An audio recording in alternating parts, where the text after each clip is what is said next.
స్వర్ణకారులపై వేధింపులు మానుకోవాలి. కేసులకు భయపడి స్వర్ణకారులు ఆత్మహత్యలు చేసుకోవద్దు. బంగారం వృత్తి చేసుకునేవారికి ప్రభుత్వం రుణాలు ఇవ్వాలి. కార్పొరేట్ సంస్థలతో పోటీపడేలా విశ్వకర్మలకు చేయూతనివ్వాలి.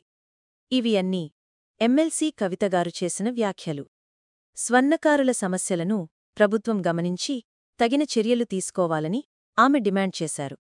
ఇవాల్టి సమాజంలో ఈ వృత్తికి ఎంతో ప్రాధాన్యమున్ని అలాంటి వారి జీవితాలను కాపాడాలన్నదే లక్ష్యమని చెప్పారు.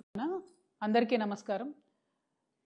ఈ మధ్యకాలంలో అనేకమైనటువంటి బాధాకరమైనటువంటి వార్తలు చూసిన నేపథ్యంలో మీ అందరితో నేను మాట్లాడాలనుకున్నాను. ప్రభుత్వం ముందు కొన్ని డిమాండ్స్ పెట్టాలనుకున్నాను.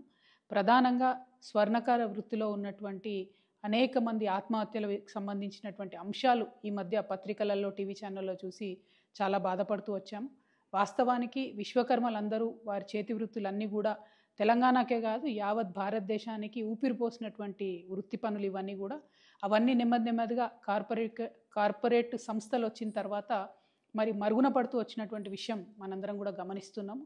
కానీ మన భారతదేశంలో బంగారానికి ఉండేటటువంటి ప్రాధాన్యత, నగలకు ఉండేటటువంటి పవిత్రత, వీటితోని స్వర్ణకార వృత్తిలోకి కేవలం స్వర్ణకారులే కాకుండా గౌడ్స్ కావచ్చు, వైశ్యాస్ కావచ్చు, అనేకమైన ఇతరులు కూడా వచ్చి చాలా చోట్ల బంగారు షాపులు పెట్టుకోవడము, నగలకు సంబంధించిన వ్యాపారాలు చేయడాన్ని మనం చూస్తూ వస్తున్నాము.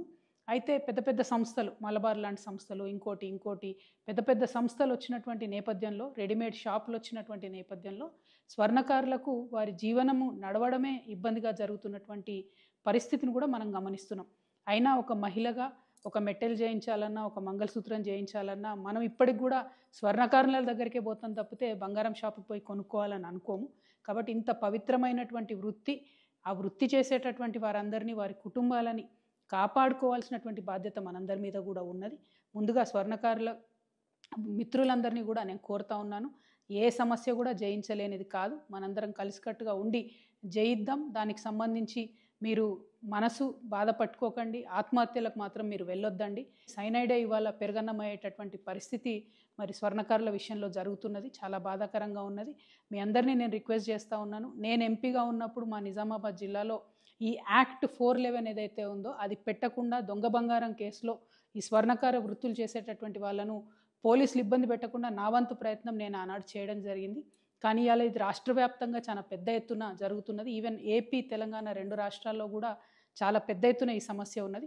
ఈ సమస్య పరిష్కారం అయ్యే విధంగా నేను ఇవాళ ఒక ఎమ్మెల్సీగా ఉన్న ఒక బాధ్యతాయుతమైనటువంటి సంస్థ జాగృతి నడుపుతున్నటువంటి వ్యక్తిగా, బీసీ ఉద్యమంలో మరి పోరాటం చేస్తున్నటువంటి ఒక వ్యక్తిగా మీ అందరికీ నేను అండగా ఈ యాక్ట్ 411 సవరించేంత వరకు కూడా పోరాటం చేస్తానని ఈ సందర్భంగా మీ అందరికీ తెలియజేస్తూ ఉన్నాను. మీరు మానసికంగా ధైర్యంగా ఉండండి. ఎట్ ద సేమ్ టైం నేను ప్రభుత్వాన్ని కూడా డిమాండ్ చేస్తూ ఉన్నాను, పోలీసులు తమ పని సులువు చేసుకోవడానికి దొంగ కన్నా ముఖ్యంగా వెళ్ళి స్వర్ణకారులను పట్టుకోవడం జరుగుతూ ఉన్నది. ఇది వారి ఆత్మగౌరవానికి సంబంధించినటువంటి అంశం, వారి కుటుంబ భద్రతకు సంబంధించినటువంటి అంశం.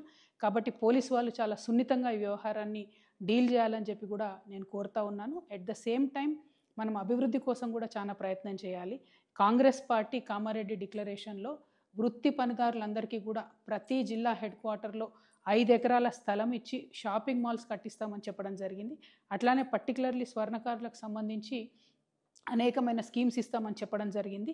ఆ స్కీమ్స్ అమల్లోకి తీసుకొచ్చినట్టయితే మన స్వర్ణకారుల బిడ్డలు కూడా కార్పొరేట్ సంస్థలకు తీసిపోని విధంగా ధీటుగా మంచి బ్రాండ్స్ను కూడా నిర్మించేటటువంటి సత్తా ఉన్నవాళ్ళు. సెంటిమెంటలీ మాకు మహిళలందరికీ స్వర్ణకారులే కావాలి కాబట్టి స్వర్ణకారులు చేసే వృత్తిలో ప్రభుత్వం తోడ్పాటు అందించాలని చెప్పి ఈ సందర్భంగా నేను డిమాండ్ చేస్తూ ఉన్నాను. ఎట్ ద సేమ్ టైం ఈ యాక్ట్ 411ని ప్రభుత్వం యొక్క తోడ్పాటుని రెండింటిని సాధించే వరకు కూడా నేను మీతో పోరాటం చేస్తానని మీ సోదరిగా మీ అందరికి కూడా మనవి చేస్తున్నాను. స్వర్ణకార మిత్రులందరికీ కూడా నేను ప్రత్యేకంగా మళ్ళీ మీ సోదరిగా మీకు దండం పెట్టి నేను చెప్తా ఉన్నాను, ఎట్టి పరిస్థితుల్లో ఆత్మహత్య అనేటటువంటిది పరిష్కారం కాదు. మీకేదన్నా చిన్న ఇబ్బంది జరిగినా కూడా ఖచ్చితంగా సోషల్ మీడియానో, నా ఫోన్ నంబరో ఏదో ఒక విధంగా మమ్మల్ని రీచ్ అవ్వండి. పోలీసుల విషయమైనా ఇంకోటైనా తప్పకుండా మీకు అండగా మేము నిలబడతామని చెప్పి తెలియజేస్తూ ఉన్నాను. చాలామంది నకిలీ పోలీసుల వేషంలో కూడా ఈ మధ్య మిమ్మల్ని మోసం చేసి భయపెట్టే ప్రయత్నం చేస్తూ ఉన్నారు. అటువంటి ట్రిక్స్కి పడిపోకుండా దయచేసి ఇమీడియట్గా పోలీసులకు కంప్లైంట్ చేయండి, లేకపోతే దగ్గర ఉన్నటువంటి నాయకులను అప్రోచ్ అవ్వండి. అల్టిమేట్గా ముందు మనం బతుకుంటేనే పోరాటం చేయగలుగుతాం, ముందు మనం బతుకుంటేనే మన బిడ్డలకు మంచి భవిష్యత్తు ఇవ్వగలుగుతాం. కాబట్టి ఆత్మహత్య వైపుగా వెళ్ళవద్దని చెప్పి స్వర్ణకార మిత్రులందరినీ కూడా నేను ప్రార్థన చేస్తాను. Thank you. జై తెలంగాణ.